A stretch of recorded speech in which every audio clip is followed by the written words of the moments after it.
Hello, can you hear me?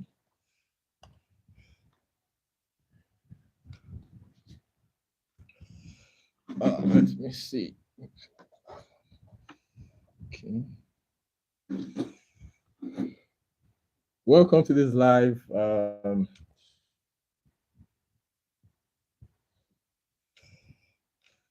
can find.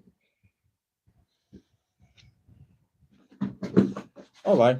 I think we are good to go. Hello, good afternoon. If you're watching from Nigeria, welcome to this live. It's been a while. I think the last time I did it live was late last year. Um, so I basically have 1 hour for this session. And please, anyone comes online, I I would love you to acknowledge by just dropping a message if you can hear me. I know you can hear me, just to be sure that my sound is perfect. And feel free to drop your thoughts as we get into the conversation. A number of stuff to talk about. I have just 1 hour for this conversation. Um, I just hope I'll be able to touch everything within the 1 hour, but definitely this session will not last for more than 1 hour. Um, so I just run through basically the most that I want to touch today on the live. We are still dealing with the presidential elections and the aftermath of the presidential election. I know that you've not stopped talking about it. We're still talking about it. The matter is in court. Uh, of course, it's not going to. Um, a number of conversations will still come up as it has to do with the presidential election. So expect it to be trendy. Expect it to still be buzzing for some time, especially when the court sessions start. So we'll run through that. February 25, the most that happened in Nigeria in the elections. We'll look at public opinion, what people are saying out there.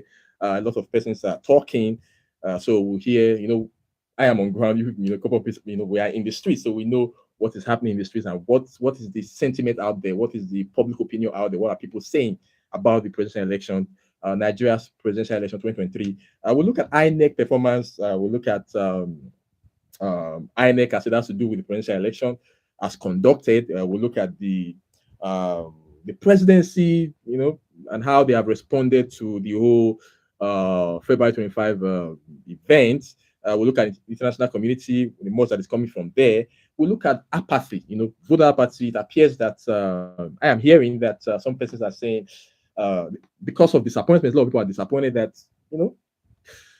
the elections really didn't go the way they wanted it to go, and it appears that voter apathy is beginning to rear its ugly head again. The much that a lot of people have to do. The much that NGOs, international organizations have to do. Even the government, monies were spent to ensure that people register and come out to vote, and a lot was achieved if you go by registration. So let's see how the results and the much that has happened so far will affect or as is affecting apathy. Then we'll now go to the big one tomorrow, the gubernatorial elections, state assembly elections. A lot is emanating from that nationwide. So we'll see, how that is happening. We are seeing tribal politics. Politicians are beginning to play the tribal card again. So we'll look at that. And Lagos seems to be the epicenter of all of that. So we'll look at that and see, the most that we can say about that. Lagos is the conversation. Lagos is no man's land. Lagos is no man's land. Lagos is Yoruba land. All of that. We'll talk about all of that. And threats, so voter suppression.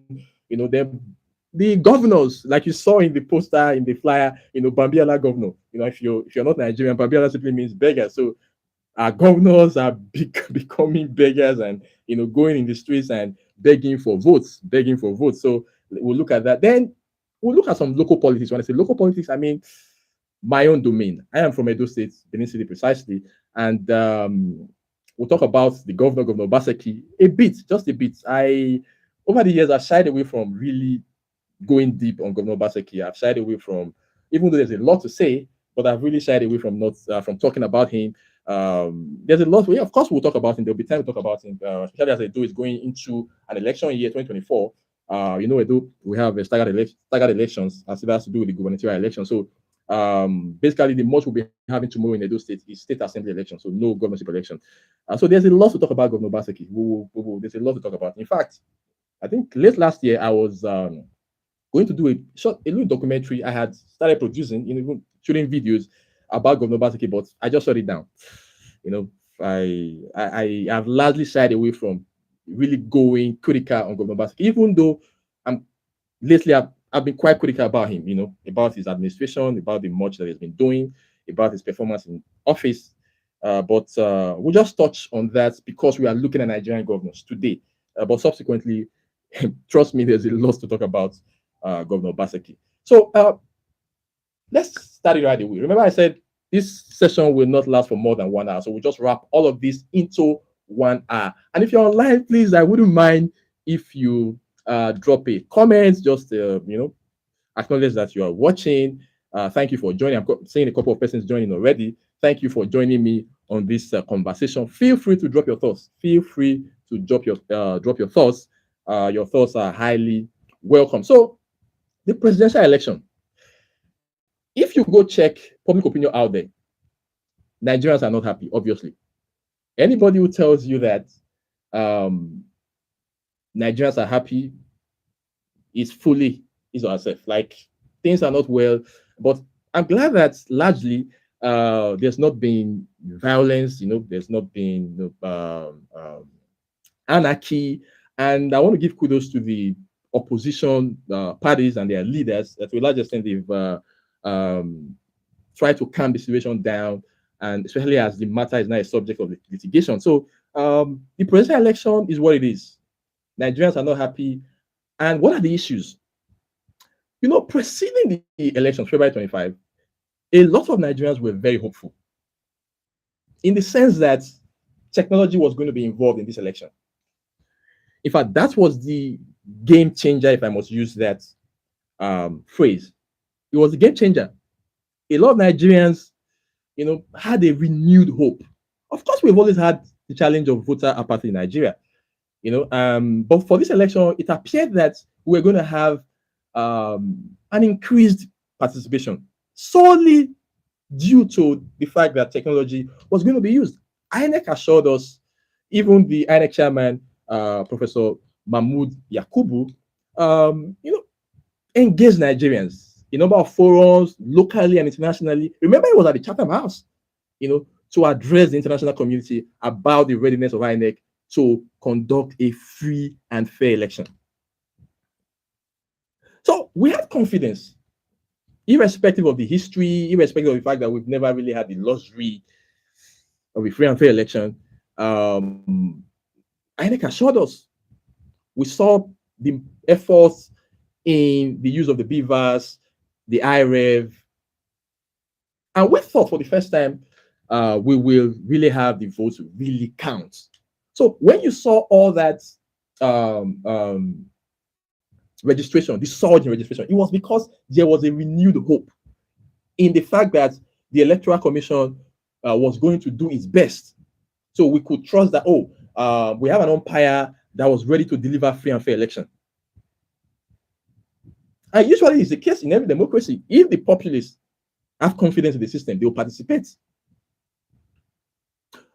So it becomes really, really embarrassing, to say the least, to see the much that happened in February 25.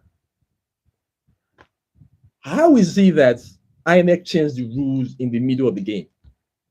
How is it that the IREV, which was supposed to be the game changer, the fact that we could see results being uploaded real time, how is it that we could not have that?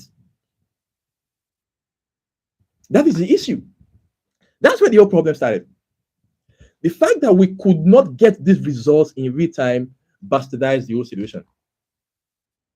The fact that the INEC server didn't work, the fact that we had to resort to the old system of manually tabulating, recording results, declaring results, affected the credibility of the whole process. And I think I agree with the presidential candidate of the Labour Party, Peter Obi, that it is the process that is challenging, because actually it is the process that results, in the outcome, the declaration of the winner.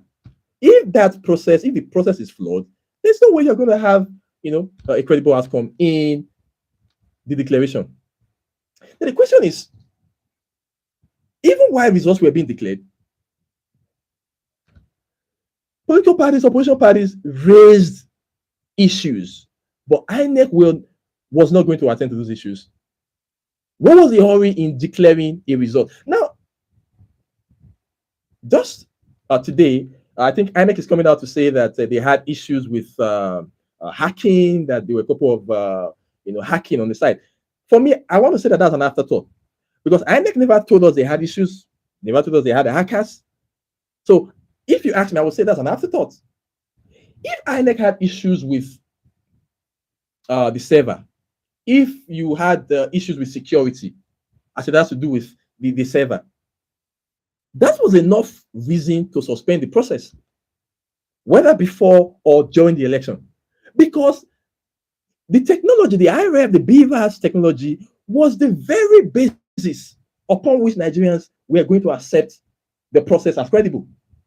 So, if the very basis for which the process will be accepted as free and fair was already being compromised, and you know it, you should have called the attention of the whole country. You should have raised the alarm. Come on, you just moved the elections from last week to 18th now, and you had the powers. So you could have raised the alarm because, okay, look at where we are today. INEC is being bashed left, right, and center, locally, internationally. It's not a good time for INEC. INEC is not having it, fine at all. So why would you put yourself in this situation and the entire country in this situation when you could have, done something? So that's the challenge. So the public opinion out there is that a lot of Nigerians are not happy. They feel that this election was compromised. In fact, they even feel that INEC is complicit. And of course, there are justifiable reasons for all of this. There are justifiable reasons. So personally, I'm very disappointed. I think this is a slap on the face of Nigeria. Now, this is not even about party.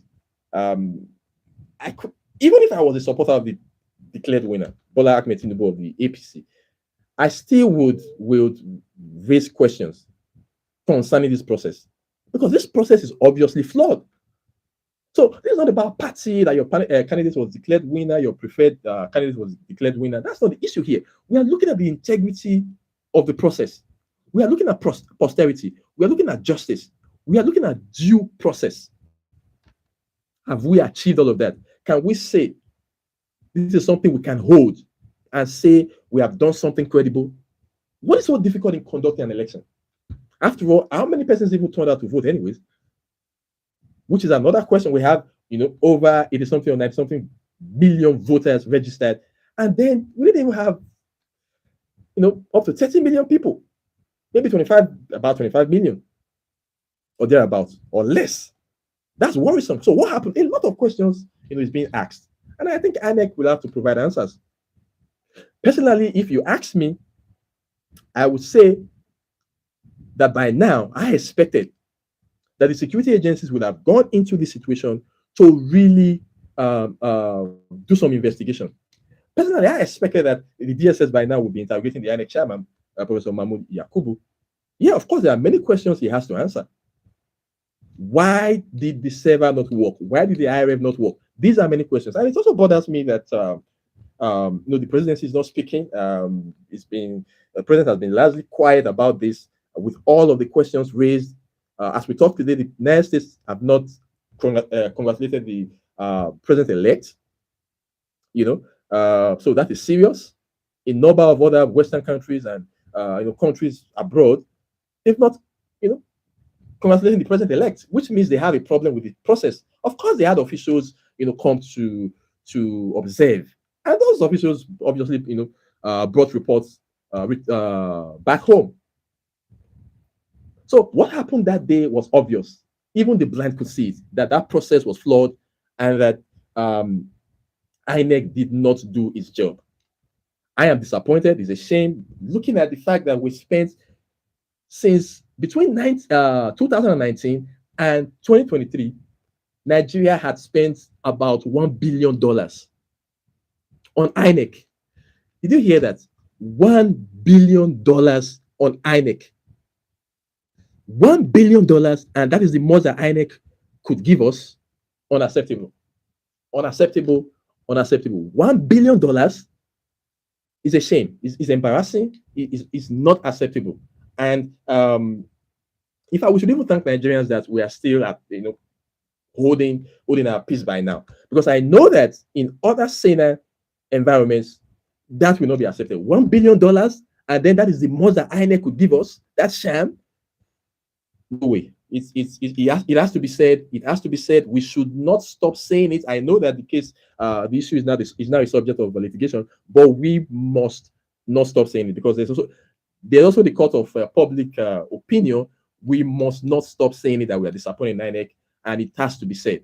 It has to be said that what happened on February 25 is a sham. We must not stop saying it, and the INEC chairman will have to provide answers. $1 billion for that, not acceptable. Not acceptable. Not acceptable. Not acceptable. And then the voter party. If you go on social media, especially after that, the week succeeding the election, on social media, I could see Nigerians, young Nigerians, burning their cards, their voters' card, which is a show of loss of confidence in the process. A number of Nigerians may not come out to vote today, especially the younger ones. And that's bad. That's bad. But I want to use this medium to encourage Nigerians. Please, you still have to believe in the process. I think I should also caution us, because the politicians that you think are the problem, they are resilient, they are courageous. They face humongous obstacles every time in this whole electionary process and in the governance process. You say they don't mean well for Nigeria. You say they are the problem. But if you are not even ready to sacrifice, you are not even ready to, show some courage, show some belief in the system. That's the problem. Why would you burn your card? Because of the murder that happened on February 25. Why would you burn your card? Why would you say you would no longer participate in the process? We are in a very precarious situation in Nigeria. We are only looking at how we can move away from it. I remember that nation building is a journey. You probably want to compare Nigeria to the United States, to the United Kingdom, to France, to China, and all of that. Come on. Nation building is a journey. This is some of the sacrifices we are going to have to pay. Yes, having to deal with the frustration of a possible, rigged election, having to deal with the frustration of all the stress you have to go through in voting and registering. That's the price to pay. So you can't possibly go burn your card because you feel the electoral commission, the electoral body did not live up to expectation. I think that is very terrible. That's very unpatriotic. So I want to encourage Nigerians to not lose hope in the process. Do not lose hope in the process. Let's continue to believe in this process. Let's continue to have hope. That same hope that you that saw you come out to vote on February 25. I want to encourage you to renew that hope, to sustain the hope, and let's come out to vote. Come tomorrow, March 18th. Go and vote. Go and vote for your House of Assembly members. Go and vote a new governor. Probably you want to even so just go and vote, please. Go and vote. Do not burn your cards. The case is in court. I am very hopeful that the judiciary will live up to expectation, that the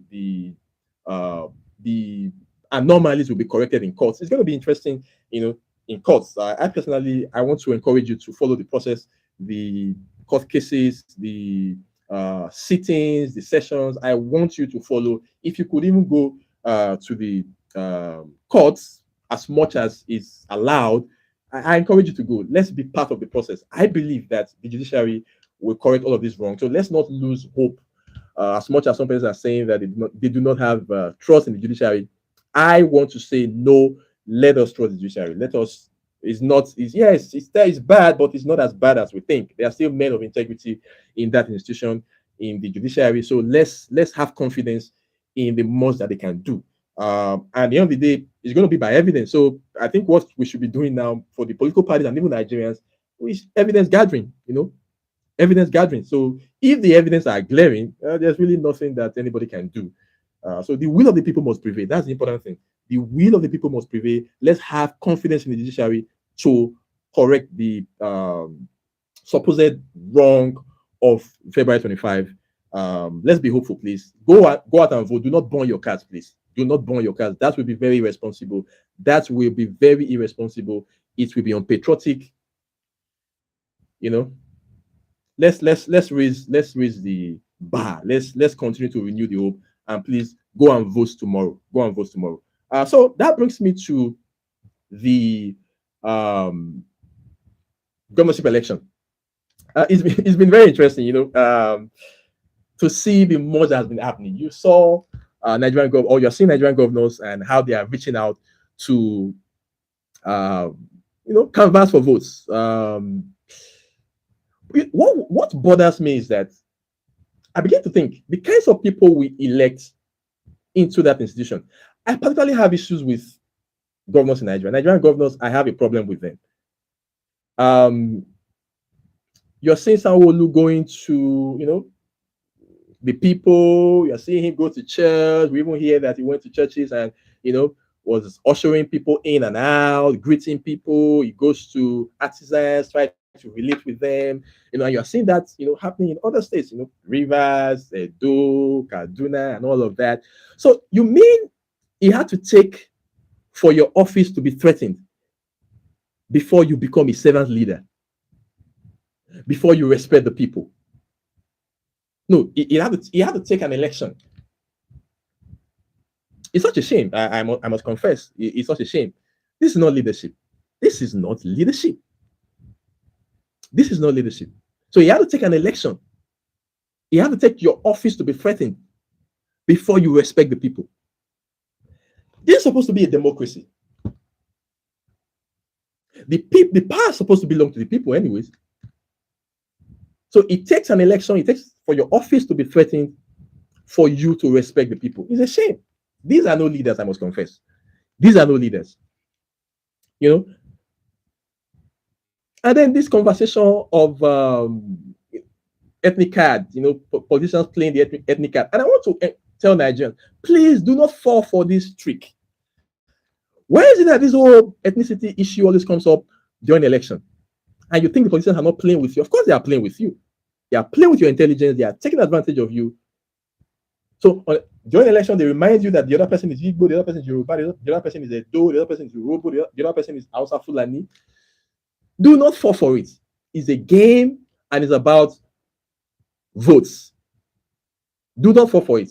Go out and vote whoever you think is competent. Go out and vote whoever you think can represent your interest. Do not fall for this ethnic card. Do not vote for nobody because that person is from your ethnic group, from your tribe. Do not do that, please. Do not do that. Do not fall for this trap that the politicians are setting again. This ethnic card they are playing again, do not fall for it. It is against you. It is in their interest, their selfish interest. And you see, Lagos is the epicenter now, and it's such a shame, because Lagos is supposed to be very, cosmopolitan, the very epicenter of trade and commerce in Nigeria, not just in Nigeria, in Africa. The shame that politicians can reduce, also that level, can so reduce the conversation to that. And then the question of Lagos is no man's land. Who owns Lagos? Who doesn't own Lagos? I would say Lagos is no man's land. In what context? Yeah, in this context, I'll tell you. Lagos is no man's land in the context that Lagos is a composition of all Nigerian peoples. Let's not forget the history of Lagos. So when we say Lagos is no man's land, that should not even raise any, should not be a bone of any controversy. It simply means that Lagos is a composition of all the Nigerian peoples. Why? Because of the peculiar history of Lagos. So if we're starting to talk about who owns Lagos and who doesn't own Lagos, the question is, where do we start looking at? Do you own Lagos because you are probably you came from Ekiti or your Ibadan, Ondo some 20, 30, 40 years ago? You probably were born in Lagos, your father was born in Lagos, or maybe your father migrated to Lagos. But you forget that there's probably somebody whose grandfather was born in Lagos, who probably has had a lineage, running to 100, 200 years in Lagos, who may not necessarily be Yoruba. So the question is, who owns Lagos? Will you say you are more Lagosian because you're from the West than that kind of person? So you see that this whole conversation about who own Lagos and who doesn't own Lagos shouldn't even come up. Of course, Lagos is in the western part of Nigeria. If you have to go by geopolitical zones, Lagos is in the southwest. Is a Yoruba state, obviously. And of course, Yorubas dominates Lagos. But again, it's like the conversion of Abuja. What is Abuja? Is Abuja just a state? Can we say Abuja is just a state? In a sense, you say, yeah, of course, Abuja is just another, entity, another sub entity in the Nigerian state. A sub entity in the Nigerian state. But again, that Nigeria is not just a state. Abuja is not just a state. Abuja is a federal capital territory. It's a special status that it has. So is Lagos. Lagos was a former capital territory. Lagos, yes, was a former capital territory. Lagos, by virtue of that, Lagos has been a conglomeration. It has comprised over the years of all peoples. And that will have effect. Lagos is what it is today, developed to the most that it is, not just because, it's a Western state, it's in a Southwestern state. No, it is because you have all peoples, everybody bringing ideas together. So Lagos is a product of Nigeria. So you understand? So that is why people can tell you, oh, Lagos is no man's land. It is in that context. It is not that we don't understand that Lagos is a Southwestern state. It's a Yoruba state, of course. So again, if you want to go back, there's also the conversation of how it all started. Who even founded Lagos? Then you talk about history, going way down, ancient history. Not so ancient, anyways. Benin Kingdom. But today, Benin Kingdom cannot even lay claim to Lagos. So when you start to say, oh, I own Lagos, or you don't own Lagos, so where do we start and where do we end? You see that this is all politicking. It's neither here nor there. So I want to encourage Nigerians to please relegate all these conversations. These are just gimmicks by politicians. Do not buy into it. Do not buy into it, because after elections, you will still meet the fellow Igbo man, Yoruba man, Hausa man, the Do man, Calabar man on the street, and you do business together. You intermarriages. Over the years, intermarriages, continues to increase amongst Nigerians. So why is it that when it comes to election, this whole ethnic issue begins to come up, tribal issue begins to come up again? Politicians, do not fall for this trap, Nigerians. Please ignore them. Let's stop this, finding these embers of division and hatred, tribal discrimination. Please, let's stop it. Lagos, of all places, should not be having this, and it's so embarrassing that politicians have allowed this to happen. I just hope that we will move away from this in the nearest future. It shouldn't be happening. And that's why I am particularly very glad looking at some of the, we're beginning to see some light. We need to see some light in terms of the kinds of politics that we are playing. And kudos to the Labour Party. They've brought a lot of character, a lot of innovation to the process. So we're now looking at issues, and I hope that we can sustain this. When you see governors going into the streets to try to canvass for votes, to reach out to people, to try to associate with the people, it is because they know that the elections and getting votes, it's not just going to be about buying votes anymore. It's not just going to be about all of the gimmicks and all of the parochial sentiment anymore. People are looking deeply now. They are looking at issues, and largely why that has really come to the fore in this election is because we've now had a third force in the Labour Party, and I hope that we can really sustain that. So please do not ignore politicians with all of these their gimmicks and tribal politics and all this game that they play every election year. Please do not fall for it. Do not fall for it, please. Go out and vote because you feel that people are competent. They can deliver on the dividends of democracy. That's why you should be voting. Not because anybody is Urobo, Edo, Hausa, Yoruba, and all of that. Come on, let's not allow politicians to do that to us, please. Huh? So that's for that. And again, the voter suppression in Lagos is beginning to rear its ugly head again. Tomorrow's elections, and I am not happy with the more that I'm hearing in Lagos. And it's so shameful. It's so shameful that they are letting this happen in Lagos. It's so shameful. It's so embarrassing. This should not be happening in Nigeria. Not talk of Lagos. Just before the live, I started this live.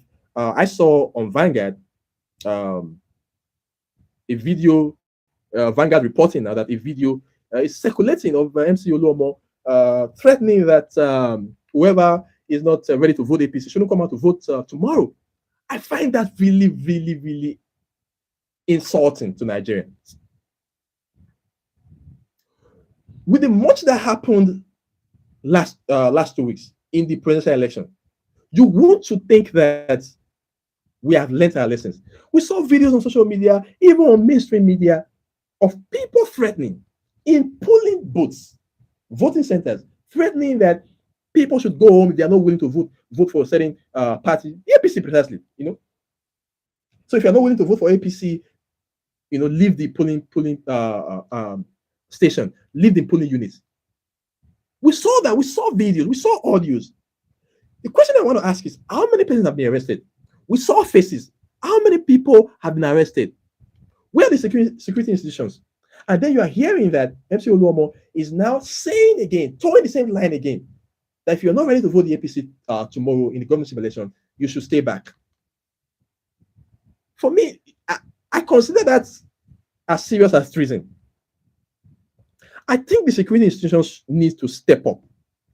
Why do these people continue to do the things that they do? Because they know that they will not be called to question it. And it's such a shame that with the most that happened on February 25, that people will still have the courage to be recording themselves and saying that people should not come out if they're not ready to vote APC on Saturday. It's a slap on the face